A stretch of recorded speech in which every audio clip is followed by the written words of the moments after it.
হাদি নাম কি তার? হাদি। দিবা আলোকে পিছন দিক দিয়ে পিস্তল ঠেকায়া তাকে হত্যার চেষ্টা করা মানে আমাকে আপনাকে হত্যার চেষ্টা করা। ভাই কে কি দলে জানি না, বাস্তবতা এটাই। আজকে 16 কোটি মুসলমানের দেশে দিবা আলোকে জনসম্মুখে তাকে গুলি করে তার পায়খানা করা মানে লক্ষ লক্ষ মারতে মুজাহিদ বাংলার মুসলমানের বুক থেকে রক্ত করা ঠিক না ঠিক বলে। উনাকে একা করে নাই স্বাধীন দেশে, স্বাধীন এই বাস্তবতা এটাই। আমরা বড় এক বিপদের মধ্যে আছি। এই জন্য আবারও যদি ঐক্যবদ্ধ হওয়ার ডাক আসে, আবারও যদি এই সমস্ত ভারত যারা আমাদের দেশকে চুষে খাচ্ছে, যদি তাদের এই ভাগে ভাঙার জন্য, তাদের এই বেড়াজাল থেকে মুক্ত করার জন্য আবারও এদেশের মর্দে মুজাহিদ, নওজোয়ান, উলামা, তলাবা, সর্বস্তরের জনগণ যদি আবার ঐক্যবদ্ধ হয়ে আবারও রাজপথে নামতে প্রয়োজন হয়, রাজি আছেন ইনশাআল্লাহ। বর্তমান বাংলাদেশ অবস্থা বড় ভয়ানক। এই দীর্ঘ বছর যাদের জুলুম নির্যাতন সহ্য করতে করতে সর্বস্তরে মানুষ অতিষ্ঠ হয়ে গেছে।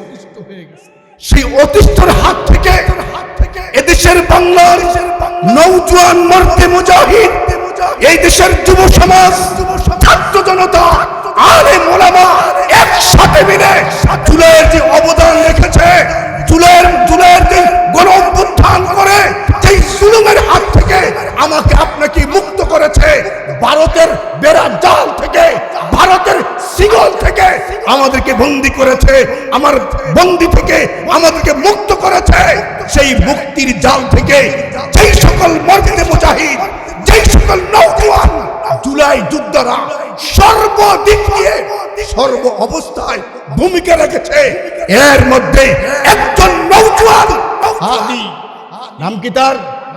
হাদি। আজকে 16 কোটি মুসলমানের দেশে দিবা আলোকে জনসম্মুখে তাকে গুলি করে হত্যার পায়খানা করা মানে লক্ষ লক্ষ মারতে মুজাহিদ বাংলার মুসলমানের বুক থেকে রক্ত করা ঠিক না ঠিক বলে। উনাকে একা হত্যা করে নাই স্বাধীন দেশে, এই স্বাধীন দেশে দিবা আলোকে পিছন দিক দিয়ে পিস্তল ঠেকায়া তাকে হত্যার চেষ্টা করা মানে আমাকে আপনাকে হত্যার চেষ্টা করা। ভাই কে কি দলে জানি না, বাস্তবতা এটাই। আমরা বড় এক বিপদের মধ্যে আছি।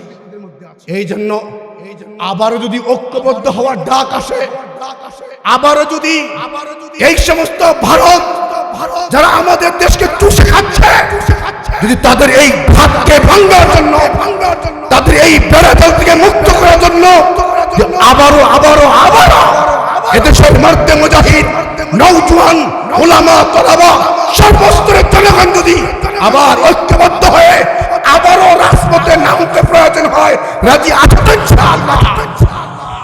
আমাদের ভূমিকা না হয় আমাদের অবস্থা বড় খারাপ রে ভাই। এজন্য আমরা আপনাকে একটা উদাহরণ আহ্বান জানাবো।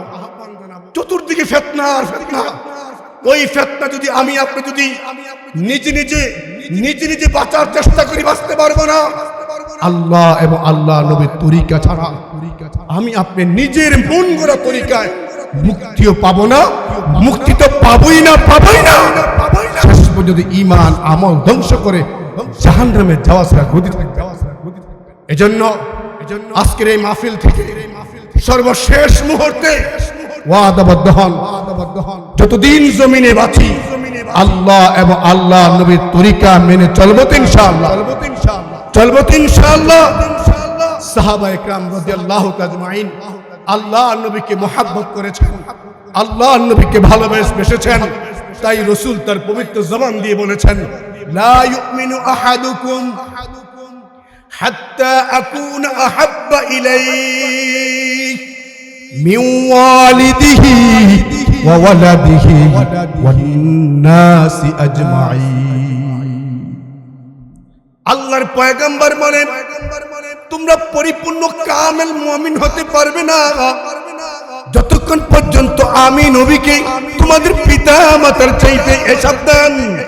আজকে কত যুবক পিতা মাতার লেগে আল্লাহ ছেড়ে দেয়, পিতা মাতার জন্য নবী ছেড়ে দেয়, নবীর তরিকা বাদ দিয়া দেয়। অথচ আল্লাহ রাসূল বলেন তুমি পরিপূর্ণ কামেল মুমিন হতে পারবে না যতক্ষণ পর্যন্ত তোমার কলিজার মধ্যে তোমার পিতা মাতার চাইতে নবীর মুহাব্বত বেশি না থাকবে। তোমার সন্তানের চাইতে যদি আমি নবীর মুহাব্বত বেশি না থাকে, না হয় পরিপূর্ণ মুমিন হতে পারবে না। আল্লাহ রাসূল বলেন দুনিয়ার সব কিছুর চাইতে যদি আমি নবীকে মুহাব্বত না করো তুমি মুমিন হতে পারবে না। আল্লাহ নবীর একজন সাহাবীর কথা বলে বয়ান শেষ করছি। তালহা রাদিয়াল্লাহু তাআলা যুবক, তালহা রাদিয়াল্লাহু তাআলা কুবা মসজিদ এখন যেখানে ওই এলাকায় বাড়ি, আল্লাহ নবীকে বড় মুহাব্বত করেন।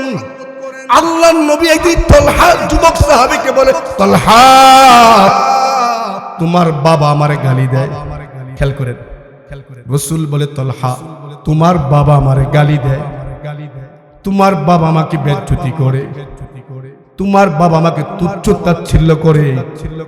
এই কথা বলতে দিলে তালহা বলে পয়গম্বর আপনি অনুমতি দেন, আমি আমার বাবার কথাই চাই না, আপনার কদমে রাইখা দে।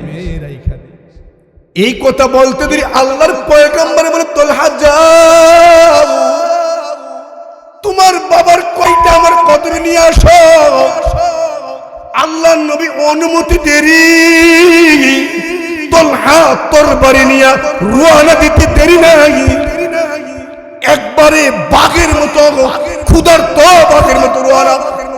ওই অবস্থায় আল্লাহর নবী পিছন দিক দিয়ে তালহাকে ডাকে তালহা দাঁড়াও। তালহা থাইমা গেলেন। আল্লাহর পয়গম্বর বলে তালহা রে আমি তো সম্পর্ক বিচ্ছিন্ন করতে জমিনে আসি নাই, তুমি পরীক্ষায় পাস লাগবে না, তুমি যে আমাকে তোমার পিতার চাইতে মুহাব্বত করো প্রমাণ পাওয়া গেলাম। চিল্লায়া বলে সুবহানাল্লাহ। এই তালহা উনি যুবক মানুষ, শেষের জীবনের শেষ একবার যুবক অবস্থা, মরণ সম্পন্ন অবস্থা, কথা কইনি মরণ সম্পন্ন অবস্থা। রাসূল তাকে মদিনা থেকে কুবা মসজিদ, কুবা এলাকা মসজিদ কুবা দেখতে গেছে। যা দেখেন না উনি বাঁচবেন, যুবক বাঁচবেন। আল্লাহর পয়গম্বর উনাকে দেখে যখন মদিনা চলে আসবেন, পাশের সাথে সঙ্গীকে বললেন তালহা দুনিয়ায় বাঁচবে না, যদি তালহা দিনের বেলা মারা যায় আমি নবী তো খবর পামই, আসবো জানা যায়, রাত্রে ইন্তেকাল করলেও তোমরা আমাকে খবর দিবা, জানাজা শরীক হব। তালহার কাছ থেকে রাসূল বিদায় নিয়ে মদিনায় চলে যান।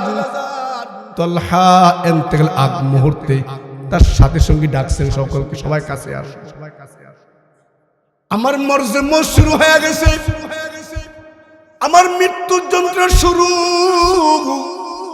আমি মনে হয় বাঁচবো না, তবে তোমরা আমার শেষ কথা শোনো, যদি আমার প্রাণ দিনের বেলা বড় হয়ে যায় আমার প্রাণের নবীকে খবর দিবা, আমার প্রাণের নবীকে আমার জানাজা শরীক হইতে বলবা। ও আমার সাথীরা শোনো, যদি আমি রাতের বেলা মারা যাই তোমরা আমার নবীকে খবর দিবা না। আশ্চর্য উল্টা, সাথীরা জিগায় তালহা নবীর জানাজা সবাই কামনা করে, নবীর জানাজা সবাই কামনা করে, নবী তার জানাজা শরীক হোক, গোসলে শরীক হোক, কাফন দাফনে শরীক হোক, সবার কামনা কেন অস্বীকার করো? তালহা বলে যদি দিনের বেলা আসে কোনো সমস্যা নাই, যদি আমার নবী আমার রাতে ইন্তেকাল, আমার জানাজা পড়তে রাসূল যদি মদিনা থেকে আমার এলাকায় আসে, মাঝখানে কত পাহাড়, কত চিপা পথ, না জানি কোন চিপার মধ্যে, কোন গুহার মধ্যে কোন ইহুদি পলায়া থাকে, মুনাফিক পলায়া থাকে, আমার নবীকে একলা পায়ে আঘাত করে বসে। আমার জানাজা পড়তে আইসা আমার নবী কষ্ট পান, আমার নবী আঘাত পান। আমি এই চেহারা আমি আমার আরশের মালিককে কেমনে দেখাবো?